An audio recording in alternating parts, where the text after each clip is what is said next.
sit back, relax, and get ready for one of Denver's favorite comedians, everybody. Put your hands together for Heath Arthur. Thank you, Daniel. And guys, give it up for Denver Open Media. Give it up for Denver Open Media. Super excited to be here. It's my first time here. Now, you guys are going to notice I've got a little bit of an accent. I'm not originally from here. I'm originally from the great state of Louisiana. Thank you for that. Yep. No, you guys haven't heard of Louisiana. It's okay. It's all right. I've been living here for a little while. I love living in Colorado. Do we have any Denver natives in the house? Man, you guys got it good. All right. I've been in Colorado for 7 years, and I feel like I've finally earned the right to say this. I wish people would stop moving here. Okay? Yeah, because all they're doing is messing up the traffic. You know this, right? Like, when I moved here, I thought, this is like a cold weather place. I'm sure people can drive in bad weather. Not so much. Not so much is what I've found. It's way different. What I've seen is that there are different rules to driving here that people don't tell you about. Like, I think like if it rains here, people kind of lose their minds. For real. Like, last time it was a light drizzle. I'm driving down I-25. I passed somebody doing 7. I don't even know how that's possible, all right? The thing is, you put that same person in a blizzard, they'll do 80, okay? Yeah, in reverse through a parking lot. Just no problem. And I think some of these other drivers, the transplants, they're bringing their bad habits. Like, I'm pretty sure, 80% of people don't know how to merge, all right? Because on more than one occasion, I've seen somebody at the end of an on-ramp just stopped like, welp, the road ended. We're going to have to come up with an escape plan. I don't know what to do next. There's rules to driving here. There are rules to driving here that I think they should tell you these rules at the DMV, but they do not. You have to figure them out on your own. Like this one I've got, okay? So the first rule that I learned is that when it snows, lanes are completely optional. Yeah, I learned that by observation, right? Like, I'm not even sure you even have to drive on the roads anymore, okay? If it's covered in snow, it belongs to you now. It does. And it's not just roads, okay? It's also parking lots. You cover a parking lot with snow, people forget how parking works, okay? Yeah.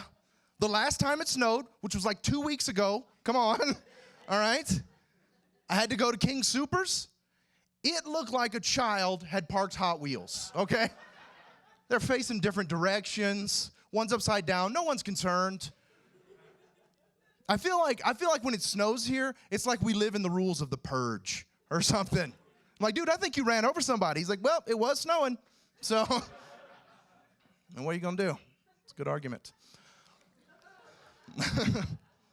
So, yeah, just different rules. I think I learned the most valuable lesson about driving down in Colorado Springs. I learned that the number one thing a police officer does not like at an accident is it being his fault. Yep. So here's what happened, okay? So I'm driving along, and I'm coming up to a red light. I'm going to run it, obviously. Because that was another rule I learned, is that red lights in Colorado Springs are only suggestions. Where I'm from, it's like red light, stop. In Colorado Springs, it's like red light, you decide. So I'm going to run this red light, and I look in my rearview mirror. I see there's a cop behind me, okay? So I don't want to push my luck, so I come to a complete stop rather quickly, and he ran into me. You know why? Because he was going to run it too. Yeah, because that's what we do. That's the rules, all right? Now I'm thinking to myself, all right, this is like a get-out-of-jail-free card. Just be cool, So we get out, and there's some awkward silence between us. So I tried to break the ice, and I just looked at him, and I said, officer, do you know why I pulled you over today? Which is the quickest way to lose a get-out-of-jail-free card. Yeah. But totally worth it. And still, I'm just like, well, what do we do? Do we call the cops? Because you're already here. So, and he's like, yeah, I'm going to call it in. We got a 4237, corner of Woodman and Academy. No, just send one unit. 8 cops showed up, okay? Because they want to laugh at the guy that hit the civilian. The problem is that's a really busy intersection, okay? So it looks like I'm getting busted for drugs. Yeah. So I just have to stand there the whole time pointing at him like, that guy. The last thing I heard him say before I left was, "I cannot believe that happened again." True story. Mostly true. That's why I got into comedy. Oh, goodness. Well, so I'm in entertainment. I'm an actor in addition to being a comedian. I don't like to brag about my career, but you may have seen me in a Village Inn commercial eating pancakes. I know you're impressed. Yes, yes, yes. I'm also the creepy clown on the C-Dot commercials. I don't know if you've seen that. That's kind of cool. I'm doing yoga in another commercial. I'm reading a lot of crappy commercials, guys. That's what I'm saying. No. It's fun. It's fun. The toughest thing, really, about being in entertainment, though, is having to be on social media. I'm not a fan of social media. I don't like it. Like, I think Facebook is for straight-up crazy people, okay? I think it is, all right? Now, full disclosure, I am on it all the time, okay? But it is. There are things that we do on Facebook that if we did those things in real life, people wouldn't want to be around us.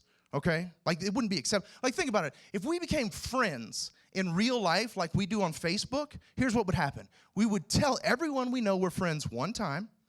We'd never speak to each other again. And then we'd quietly stalk each other.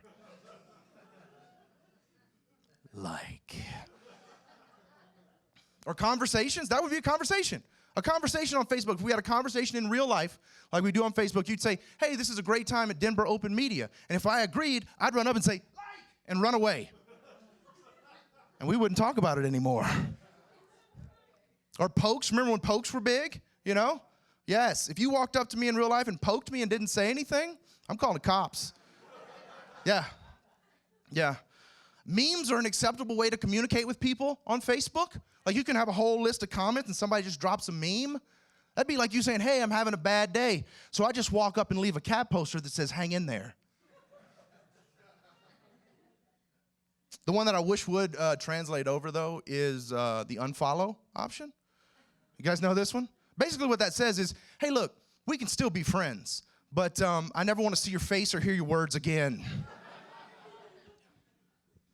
But we're friends. So, no, the thing, I think, one of the things that really drives me crazy about Facebook is always in my business. Like, always. It's just like, "Hey, listen. I don't know if you're aware of this, but Greg, Amber, Valerie, and 5 of your other friends, well, they like Target." And then Facebook's always he's in my face about it. He's like, "You know what? Maybe you should like Target too. It's what the cool kids are doing." It's like being on Facebook. I've got this element of virtual peer pressure in my life from a computer now. Being on Facebook is like being in high school again, really. The problem is my mom goes to this high school. Yeah. And guess what? She's way more popular than I am. I know. And look, because she's so popular, all her friends keep friend requesting me. I'm like, "No, Gladys, we can't be friends. We just don't have a lot of the same things in common, okay?" You know, my hobby is tennis. I mean, the closest she's got is tennis balls on her walker. It's not the same. She spends most of the weekend napping. I spend most of the weekend napping. She lays around a lot. So Gladys and I are friends now, is what I'm saying. We get together and watch tennis. It's a happy medium. You know, the only thing that you got to be careful about with hanging out with an older person is if you ever act like you're sick or something, they want to diagnose and cure it. Like, if I'm with Gladys and start coughing, she's like, "Here, have some oxygen." I'm like, "Okay, I don't want your drugs, Medicare. Slow down, okay? We're going to both get arrested from this." Okay, that one guy like that. That's cool. That's cool. I just look for one laugh every time. Just one. All right, now it's your turn. Here we go. Now, and another thing that's happening to me on Facebook, really, is my mom is putting actual pictures of me from middle school onto Facebook. I'm being cyberbullied by my mother, okay? Yeah, that's not cool at all. What I like to do to get back at her is I like to log into her Facebook account and update her status to deceased. No, she's the bully, okay? She's the bully. Gladys thinks it's hilarious, all right?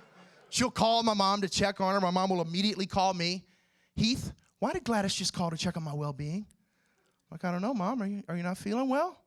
She said, hey, you remember that white tux you wore to freshman prom? Like, yeah, Mom. I just tagged you in some pictures. Enjoy the comments. Click.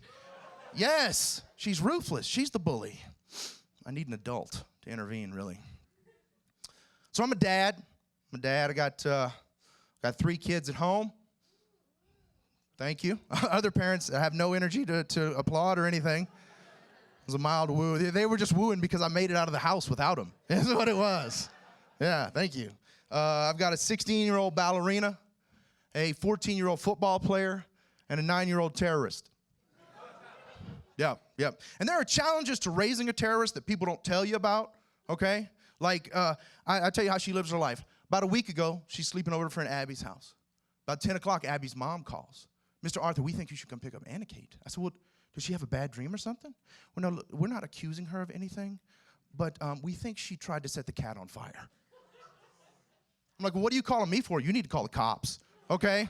Yeah, because I'm not prepared to deal with this, all right? Besides, you agreed to take her. Should have thought of that. Because look, this is the first time in a month I haven't had to lock my door before I've gone to bed. And you want me to come get her? No. Look, I'm going to tell you something. As a sleeping parent, the scariest sound you will ever hear is a door slowly creaking open. Because the first thing you're going to think is, please let this be a home invasion.